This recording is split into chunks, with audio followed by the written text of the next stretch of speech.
খুবেই বেছি আমি হেপী। ছাৰৰ যিমানখিনি কষ্ট আমি দেখিছোঁ বা আমাৰ ল'ৰা ছোৱালীখিনিয়ে যিমানখিনি কষ্ট কৰিছে মানে আমি যেন সফল হৈছোঁ আৰু খুব বেছি আমি হেপী।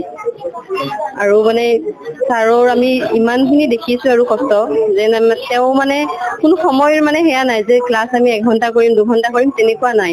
আমাৰ ইহঁতে পাৰা নাই মানে তেওঁ ঘৰ চৰ এৰি দিছে আৰু চব মানে শিকাইহে এৰিব এনেকুৱা সময়। ত' আমি মানে খুবেই বেছি হেপী আৰু বহুত বহুত থেংকছ ছাৰৰ বাবে আমাৰ ল'ৰা ছোৱালীখিনিৰ বাবে। কথাৰে বুজাব নোৱাৰি আৰু সেইটো ষ্টুডেণ্টে প্ৰাইজ পালে টিচাৰৰ কেনেকুৱা লাগে সেইটো কৈ বুজাব নোৱাৰি সেইটো কথা।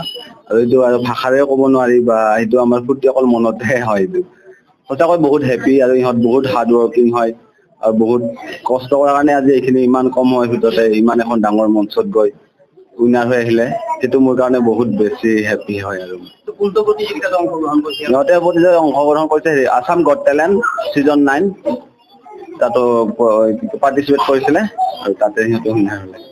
সেইটোৱে আমাৰ প্ৰয়াস আছে, সেইটো তাৰ কাৰণে আমি প্ৰেক্টিচ কৰিম। এতিয়া আমি আৰু ডাবুল প্ৰেক্টিচ কৰিব লাগিব কাৰণ যিহেতু আমি এটা ফেম পাই গ'লো আৰু এইটো আমি ধৰি ৰাখিব লাগিব। যদি আমি ইয়াত প্ৰেক্টিচ কমাই দিওঁ বা অলপ ঢিলা কৰি দিওঁ তেতিয়া আমি লগালগ ডাউন হৈ যাম। তাৰ কাৰণে আমি আৰু ডাবুল প্ৰেক্টিচ কৰিব লাগিব আৰু তাৰ কাৰণে আমি আৰু প্ৰিপেয়াৰ হ'ব লাগিব ভালকৈ। এইবাৰ কেনেকুৱা অভিজ্ঞতা কেনেকুৱা? অভিজ্ঞতা বহুত ভাল কাৰণ মুৰ্ধা ছাৰ আহিছিল, বলিউডৰ কোৰিঅ'গ্ৰাফাৰ, আৰু মুৰ্ধা ছাৰ যিখিনি কমেণ্ট দিলে আৰু প্ৰাইজ পোৱাটো যিখিনি কথা ক'লে সেইখিনি আমাৰ কাৰণে বহুত যথেষ্ট হয়। আৰু আমি ফাইনেল পালেই হেপী কাৰণ মুৰ্ধা ছাৰৰ আগত নাচাটোৱে বহুত ডাঙৰ কথা। তাতে এটলিষ্ট জিকা যেন হৈ যায় আৰু আমি তাতে উইনাৰ হৈছোঁ তাতো এইটো ভাষাৰে বুজাব নোৱাৰো কিমান হেপী হয়। ভাইটি হয়, আমি একেলগে থাকো সদায়। কালিও ফোন কৰিছে মানে যেতিয়া উইনাৰ হৈছোঁ তেতিয়া লগালগ ফোন মাৰিছে, কথা পাতিছে সেইটোৱে আৰু আহিব। তেওঁতো মোতকে বেছি হেপী, জিতুমণি কলিতা মোতকে বেছি হেপী। মোক ফোন কৰি পুৰা কৈ আছে কংকন দা তুমি ইমানখিনি কৰিলি ইমান কম দিনৰ ভিতৰত কেনেকে কৰিলি। মই এটলিষ্ট জিতুমণি বিলিভ হোৱা নাই আমি যে জিকিলো উইনাৰটো তেনেকুৱা আৰু সি বহুত হেপী হয়।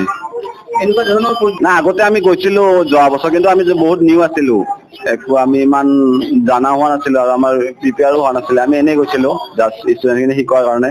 ত' এইবাৰ আমি পুৰা ৰেডি হৈ গৈছিলো, প্ৰপাৰ ৰেডি হৈ গৈছিলো যাতে এইবাৰ আমি উইনাৰ হৈ আহিব পাৰো।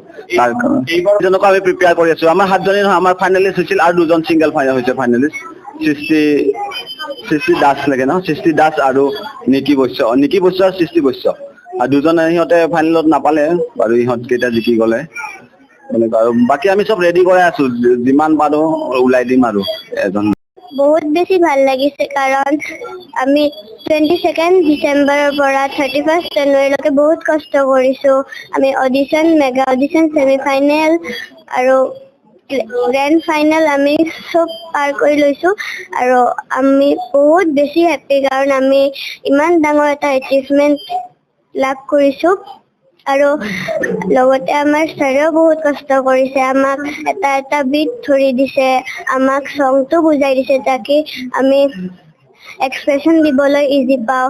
আৰু এইটো চান্সতে মই ছাৰক বহুত ডাঙৰ এটা থেংক ইউ ক'বলৈ খুজিছোঁ।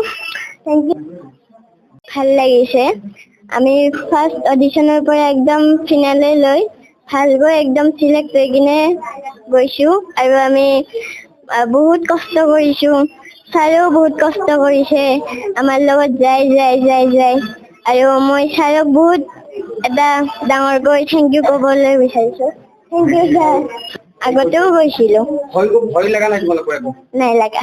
এতিয়া ছাৰে কৈ আমি বহুত ভাল পাইছোঁ।